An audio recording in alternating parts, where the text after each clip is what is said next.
ఖైరతాబాద్ గణనాథుడు గంగమ్మ ఒడికి చేరుకున్నాడు. 71 ఏళ్ల చరిత్ర గల ఖైరతాబాద్ గణేశుడు ఈ సంవత్సరం శ్రీ విశ్వశాంతి మహాశక్తి గణపతి రూపంలో 69 అడుగుల ఎత్తు, 28 అడుగుల వెడల్పుతో భక్తులకు దర్శనమిచ్చాడు. నవరాత్రులు తీరొక్క పూజలు అందుకున్న బడా గణపతి మళ్లీ ఏడాది వస్తా అంటూ లక్షలాది భక్తులు చూస్తుండగా ట్యాంక్ బండ్లో నిమజ్జనమయ్యారు. నవరాత్రులు పూజలందుకున్న ఖైరతాబాద్ మహాగణనాథుడి నిమజ్జనం ప్రశాంతంగా పూర్తయింది.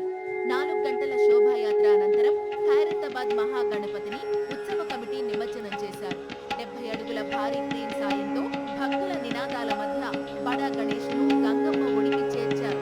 7 గంటలకు ఖైరతాబాద్ నుంచి కదిలిన గణనాథుడి శోభాయాత్ర మధ్యాహ్నం 12 గంటల సమయానికి ట్యాంక్ బండ్కు చేరుకుంది. ఈ యాత్ర కోసం విజయవాడ నుంచి ప్రత్యేకంగా తెప్పించిన భారీ టస్కర్ ని వినియోగించారు. దారి పొడవునా చిన్న పెద్ద తేడా లేకుండా భక్తులు పెద్ద సంఖ్యలో పాల్గొని గణనాథుడికి నీరాజనాలు పలికారు. మహాగణపతిని కడసారి చూసేందుకు జనం పోటెత్తడంతో ట్యాంక్ బండ్ ఎన్టీఆర్ మార్గ్ పరిసరాలు పూర్తిగా కిక్కిరిసిపోయాయి. ఎన్టీఆర్ మార్గ్లోని 4 నంబర్ క్రేన్ వద్దకు విగ్రహాన్ని చేర్చి అక్కడ ఖైరతాబాద్ ఉత్సవ సమితి సభ్యులు స్వామివారికి తుది పూజలు నిర్వహించారు. పూజల అనంతరం భారీ క్రేన్ సాయంతో లంబోదరుణ్ణి నెమ్మదిగా హుస్సేన్ సాగర్ లోకి నిమజ్జనం చేశారు. దీంతో ఖైరతాబాద్ గణేశుడి నిమజ్జన పర్వం ప్రశాంతంగా ముగిసింది. ఖైరతాబాద్ గణనాథుణ్ణి 3 నెలల పాటు శ్రమించి శిల్పి చిన్నస్వామి రాజేంద్రన్ బృందం తయారు చేసింది.